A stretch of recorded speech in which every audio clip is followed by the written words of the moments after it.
Hello, good evening students. Today's class we will discuss the topic that is cell and internal resistance.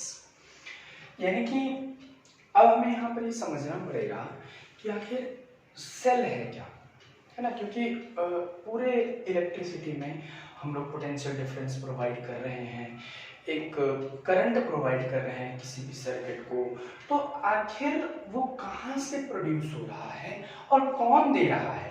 तो हम लोग ये कहते हैं कि भाई सेल दे रहा है, ये बैटरी दे रहा है।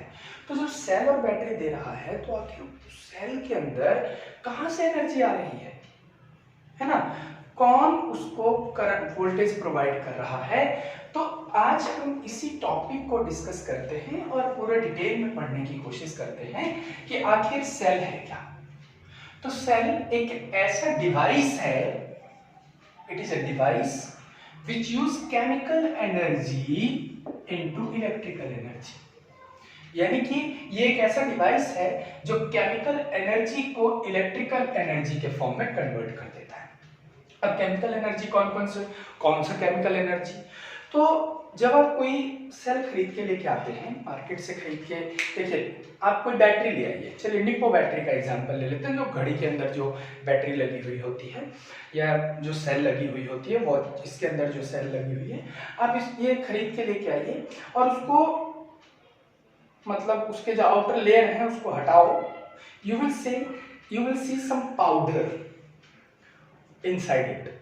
तो आप देखेंगे कि वो पाउडर क्या है, वो पाउडर एक केमिकल है और उस केमिकल के अंदर जो एनर्जी होती है उसको हम लोगों ने केमिकल एनर्जी कह दिया। और केमिकल एनर्जी को कौन कन्वर्ट कर रहा है, किस फॉर्म में कन्वर्ट कर रहा है, केमिकल एनर्जी को इलेक्ट्रिकल एनर्जी के फॉर्म में कन्वर्ट कर देता है, जिससे कि हमें कांस्टेंट ईएमएफ मिलता है। अब एक नया टर्म आ गया ईएमएफ, मैं भी इसके बारे में आपको समझाऊंगा कि आखिर ये ईएमएफ है क्या।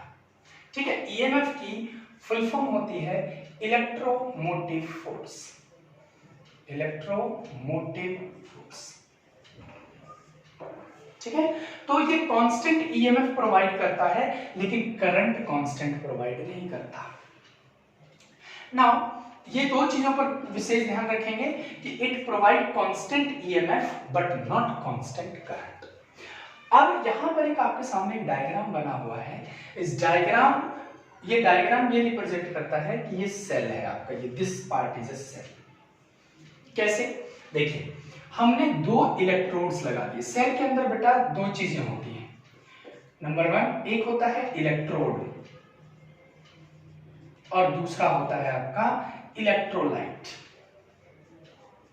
इलेक्ट्रोलाइट का मतलब होता है जो केमिकल इसके अंदर पाया जाता है, वो हमारा इलेक्ट्रोलाइट हो गया। ये देखिए ये जो केमिकल्स यहाँ पर आपको दिखाई दे रहे होंगे, दिस इज इलेक्ट्रोलाइट। और ये जो इसके अंदर जो मेटालिक प्लेट्स लाइक स्ट्रक्चर होती है, ये किसी भी शेप का हो सकता है, ये रॉड के शेप का भी हो सकता है, रॉड भी हो सकता है, तो इसीलिए इसको इलेक्ट्रोड कहा जाता है। अब इलेक्ट्रोड दो तरीके के हो गए, एक हो गया कैथोड और दूसरा हो गया एनोड। एक एनोड हो गया और दूसरा कैथोड हो गया। ठीक है, तो अब आपको ये समझ में आ गया कि दिस इज अ सेल। इस सेल के अंदर दो चीजें हैं, एक हो गया आपका इलेक्ट्रोड और दूसरा हो गया electrolyte. Now EMF of cell क्या है। अब देखिए यहाँ पर केमिकल एनर्जी प्रोड्यूस हुआ, this is a chemical energy, इसके अंदर केमिकल रिएक्शंस होंगे जिसके कारण एक एनर्जी प्रोड्यूस होगी, उसको हम लोग केमिकल एनर्जी कह देंगे और उससे इलेक्ट्रिसिटी प्रोड्यूस होगी। अभी हम कोई सर्किट, कोई बाहर का सर्किट यूज नहीं कर रहे हैं, तो जब देखिएगा जरा ईएमएफ के बारे में मैं बताने की कोशिश कर रहा हूं कि the potential difference across the terminal of cell. यानी आप एक कोई भी डिवाइस लेके आइए जो ये बताएगा कि इसके अंदर, इसके दोनों टर्मिनल पर कितना पोटेंशियल है, मतलब एनोड के ऊपर कितना पोटेंशियल है और कैथोड के ऊपर कितना पोटेंशियल है। ये जो पोटेंशियल का डिफरेंस बताएगा यही आपका ईएमएफ है।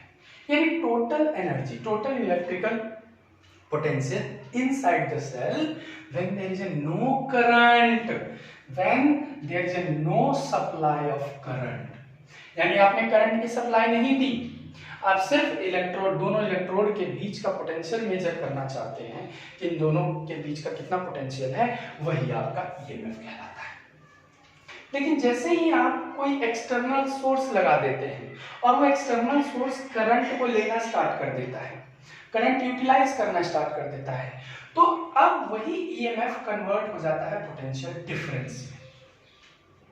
जब ये यूज हो गया तब आप यहां पर मेजर कीजिए कि कितना पोटेंशियल है, तो उसको हम लोग नाम देंगे पोटेंशियल डिफरेंस। तो the voltage across the terminal of cell, voltage across the terminal of cell when it is supplying current, जब करंट की सप्लाई आप करना स्टार्ट कर देते हैं तब आपका क्या बन जाता है, पोटेंशियल डिफरेंस बन जाता है। ठीक है, नाउ पोटेंशियल डिफरेंस किसके बराबर होगा, पोटेंशियल डिफरेंस जो आपने एक्सटर्नल रेजिस्टेंस लगाया है वो, और इसने, इस बैटरी सेल ने कितना करंट प्रोड्यूस किया है वो, यानी कि पोटेंशियल डिफरेंस आपका V is equal to I into R। ये I स्मॉल इसलिए लिखा है क्योंकि ये सेल है, बहुत ही कम मात्रा में करंट प्रोड्यूस करेगा, तो इसीलिए मैंने स्मॉल लगा दिया। नाउ अब जो हमारी बात आती है, जिसके बारे में हम लोगों ने यहाँ टॉपिक भी लिख रखा है, इंटरनल रेजिस्टेंस। ठीक है, तो इंटरनल रेजिस्टेंस क्या है, मैं आपको इसके बारे में पूरी डिटेल में समझाता हूं। मैं ये ऊपर वाला हिस्सा मिटा देता हूं। देखिए, जब हमने कोई भी एक सेल बनाया, ठीक है, तो उसके अंदर हमने केमिकल्स का यूज किया कि नहीं, और केमिकल के अंदर क्या चीज प्रेजेंट है, केमिकल के अंदर आयंस प्रेजेंट है, जो वही केमिकल है जो बेटा करंट के फ्लो में हेल्प करता है। ये मैंने एक रेजिस्टेंस लगा दिया, ठीक है, ये मेरा एक डिवाइस मैंने लगा दिया जिसका एक पर्टिकुलर रेजिस्टेंस है। नाउ ये आयंस जो होंगे ये मूव करेंगे एक जगह से दूसरी जगह पर, है ना, एक जगह से दूसरी जगह पर ये आयंस मूव करना स्टार्ट कर देंगे।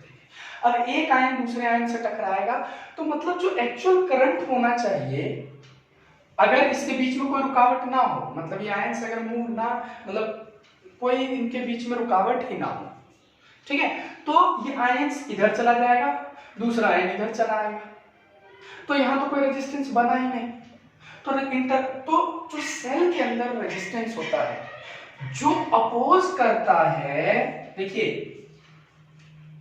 इन the case of cell the opposition of electrolyte to the flow of current, यानी इलेक्ट्रोलाइट अपोज करता है करंट के फ्लो को, उसको हम लोग इंटरनल रेजिस्टेंस कहते हैं। मतलब दोबारा समझिए कि the opposition of electrolyte to flow the current, यानी करंट के फ्लो को इलेक्ट्रोलाइट रोकता है, फ्लो नहीं करने देता, चार्ज को नहीं जाने देगा, इस इलेक्ट्रोड के ऊपर चार्ज को नहीं जाने देगा, तो इसको हम लोग कहते हैं इंटरनल रेजिस्टेंस। रोकना स्टार्ट कर देता है ना, तो इसीलिए हम इसको इंटरनल रेजिस्टेंस के नाम से जानते हैं। इंटरनल रेजिस्टेंस स्मॉल आर के बराबर होता है, इसको हम स्मॉल आर से रिप्रेजेंट करते हैं, और स्मॉल आर इन चार चीजों के ऊपर डिपेंड करता है। मतलब किसी भी सेल या बैटरी का इंटरनल रेजिस्टेंस चार चीजों के ऊपर डिपेंड करता है। Number 1, distance between the electrons, कि इलेक्ट्रॉन्स के बीच में कितना डिफरेंस है, कितना डिस्टेंस है। जितना ज्यादा डिस्टेंस होगा उतना ही ज्यादा बेटा इसका इंटरनल रेजिस्टेंस होगा। ये चीज ध्यान में रखना है आपको कि internal resistance is directly proportional to distance. दूसरा, इनवर्सली प्रोपोर्शनल टू एरिया। जितनी बड़ी सेल होगी या जितना बड़ा बैटरी होगा, ठीक है, उतना ही कम उसका इंटरनल रेजिस्टेंस होगा, क्योंकि उसके पास तो बहुत जगह मिल जाता है, वो इजीली एक जगह से दूसरी जगह पर मूव कर सकता है। तीसरा जो इंटरनल रेजिस्टेंस के ऊपर डिपेंड करता है, that is concentration of chemical या इलेक्ट्रोलाइट। जो आप इलेक्ट्रोलाइट यूज कर रहे हैं उसका कितना कंसंट्रेशन है। अगर कंसंट्रेशन ज्यादा हुआ तो आपका चार्ज फ्लो नहीं कर पाएगा, क्योंकि चार्ज को फ्लो करने के लिए थोड़ा स्पेस चाहिए, और वो स्पेस वो दे नहीं पाता, ठीक है, क्योंकि बहुत सारे चार्ज पार्टिकल उस छोटे से जगह पर प्रेजेंट हो जाते हैं। तो इसीलिए कंसंट्रेशन के ऊपर भी डिपेंड करता है। तो जितना ज्यादा कंसंट्रेटेड सॉल्यूशन उतना ही ज्यादा रेजिस्टेंस। एंड चौथी चीज जो डिपेंड करती है दैट इज टेम्परेचर के ऊपर। टेम्परेचर अगर बढ़ेगा या टेम्परेचर अगर ज्यादा होगा तो इंटरनल रेजिस्टेंस कम होगा। ठीक है, क्यों? क्योंकि मॉलिक्यूल रैंडमली एक जगह से दूसरी जगह पर या आयंस एक जगह से दूसरी जगह पर मूव करना स्टार्ट कर देंगे। टेम्परेचर जैसे ही बढ़ाएंगे आप तो रेजिस्टेंस इसका कम हो जाएगा और सॉल्यूशन मतलब आपका जो आयन है वो इजीली फ्लो करना स्टार्ट कर देगा।